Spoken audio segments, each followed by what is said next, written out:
Welcome back to my channel Furqan food secret. आज आपके साथ बहुत ही ज़बरदस्त रेसिपी और टिप शेयर करूंगी। जब भी हमने घर में फ़िश पकानी होती है तो सबसे बड़ा मसला आता है कि इसकी स्मेल को ख़त्म कैसे करें और इसकी सफाई कैसे करें। तो बहुत ही आसान तरीका आज आपके साथ शेयर करूंगी।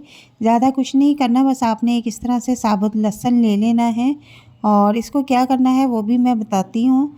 आपने एक शॉपर ले लेना है और शॉपर के अंदर इसको रख कर और किसी हथौड़ी से या किसी भी चीज़ से आपने इसको अच्छी तरह से पीस देना है, छिलके समेत ही आपने इसको पीसना है। हम छिलके के साथ ही इसको इस्तेमाल करेंगे।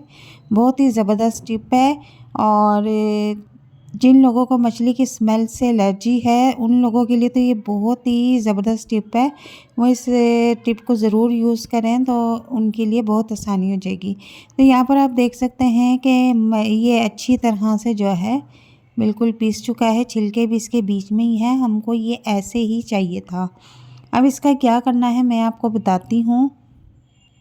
यहाँ पर एक खुला बर्तन ले लेंगे। मैंने एक कढ़ाई ले ली है और उसके बीच में ये सारा लहसुन छिलकों समेत निकाल लेंगे और जो शॉपर में थोड़ा बहुत लगा है उसमें पानी डाल के उसका भी खंगाल इसमें डाल लेंगे। अब इसमें हम डालेंगे 2 चम्मच बेसन।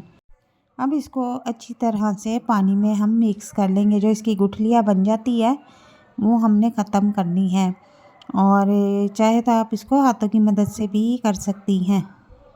अब क्या करना है कि आपने एक एक मछली का पीस उठाना है और आपने इस तरह से बेसन और लहसुन के पानी में इसको अच्छी तरह से धोना है।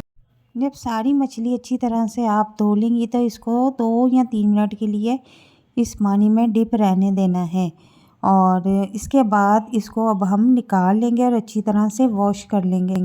तो वॉश करने के बाद आप देख सकते हैं यहाँ पर कि ये मछली का एक पीस कितना साफ़ हो गया है और नीट एंड क्लीन हो चुका है और बिल्कुल भी इसमें अब स्मेल नहीं आ रही, बहुत ही प्यारी खुशबू आ रही है।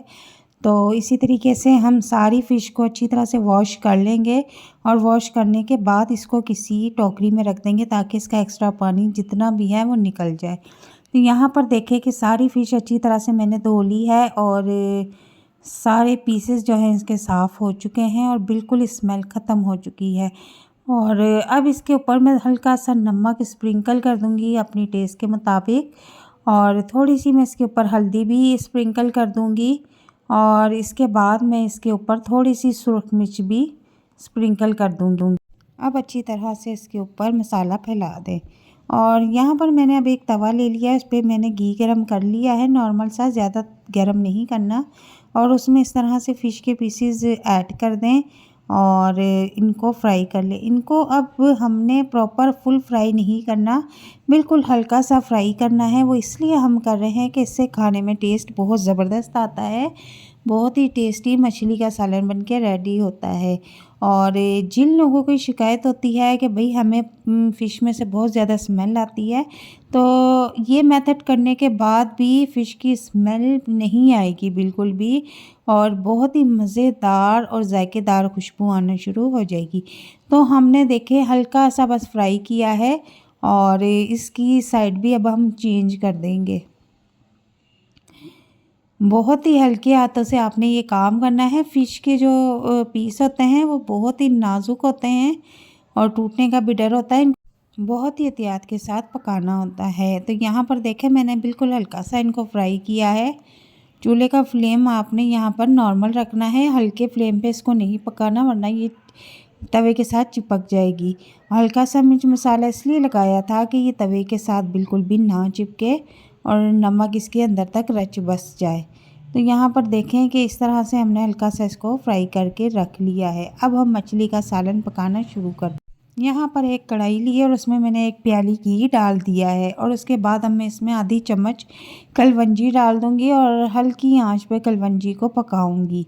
तो अब इसके बाद मैं इसमें प्याज बिल्कुल बारीक चॉप करके रखे हुए हैं वो इसमें ऐड कर दूँगी। प्याज की क्वांटिटी आपको बताती हूँ कि 2 किलो फ़िश है तो 2 किलो में मैंने 3 बड़े साइज़ के प्याज लिए थे और बिल्कुल बारीक कटिंग कर लिए थे और उनको अच्छी तरह से वॉश भी कर लिया था। आजकल जो मतलब सब्जियां आ रही हैं ना उसके ऊपर बहुत ज़्यादा मिट्टी होती है, तो हर चीज़ आप अच्छी तरह से धो के इस्तेमाल करें।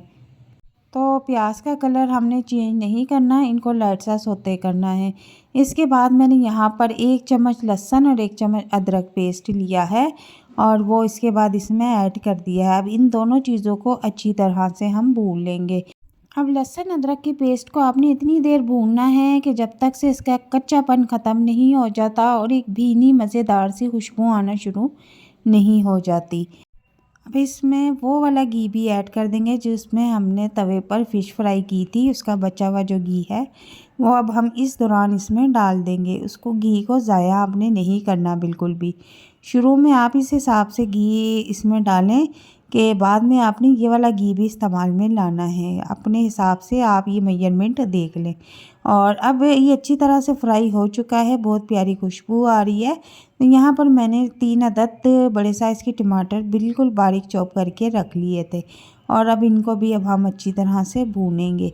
इनको कितनी देर तक भूनना है इसका भी मैं आपको बता देती हूँ कि जब तक से टमाटर अच्छी तरह से नरम नहीं हो जाते, इनका पेस्ट नहीं बन जाता, तब तक हम इस मसाले को फ्राई करते रहेंगे।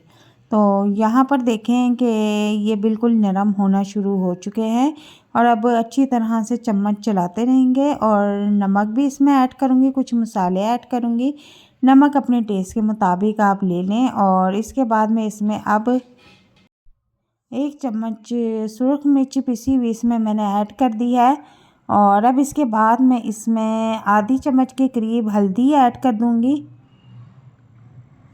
हल्दी ऐड करने के बाद 1 चम्मच भर के मैं इसमें साबुत धनिया जो कि मैंने पहले से ही पीस के रखा हुआ था उसको भी ऐड कर दूंगी और इसको अच्छी तरह से मसाले को भून लूँगी। चम्मच की मदद से हमने इस मसाले को पेस्ट की शक्ल में लाना है और इसको अच्छी तरह से हमने भूनना है। पानी का छींटा लगाते रहना है ताकि मसाला जल ना जाए और अगर मसाला जल गया तो सारी हांडी बेकार हो जाएगी। यहाँ पर मसाला अच्छी तरह से पेस्ट बन चुका है और अब मैं इसमें 1 बाउल छोटा जो होता है उस पानी का ऐड कर दूँगी और इसको 1-2 बॉयल आने तक पकाऊँगी। पानी डाल के मसाला इसलिए पतला किया है कि अब हम इसमें फ़िश फ्राई की हुई रखने लगे हैं। अगर हम खुश्क मसाले पर फ़िश को रखेंगे तो हमारा जितना भी मसाला वो नीचे सारा लग जाएगा और इस तरह से अब हमने इसमें सारे पीसेस रख दिए हैं। अब इसको तकरीबन 3 से 4 मिनट के लिए मैं कवर कर दूंगी नॉर्मल फ्लेम पर। अब 3 से 4 मिनट के बाद मैंने कवर हटाया है तो माशाल्लाह आप देख सकते हैं कि बहुत ही ज़बरदस्त खुशबू आ रही है।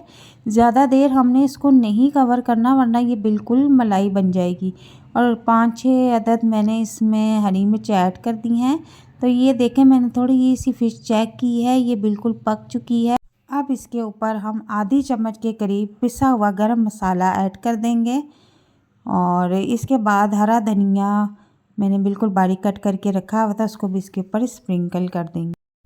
चूल्हे का फ्लेम अब हम ऑफ़ कर देंगे। तो यहाँ पर आप देख सकते हैं कि हमारी फ़िश का सालन बिल्कुल रेडी है और बहुत ही टेस्टी और मज़ेदार बन के रेडी हुआ है।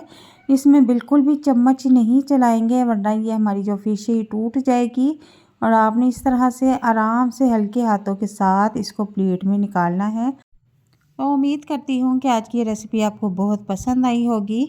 तो मिलते हैं नेक्स्ट वीडियो में एक नई और मज़ेदार रेसिपी के साथ। तब तक के लिए इजाज़त चाहती हूँ। अपना ख्याल रखिएगा। अल्लाह हाफिज़।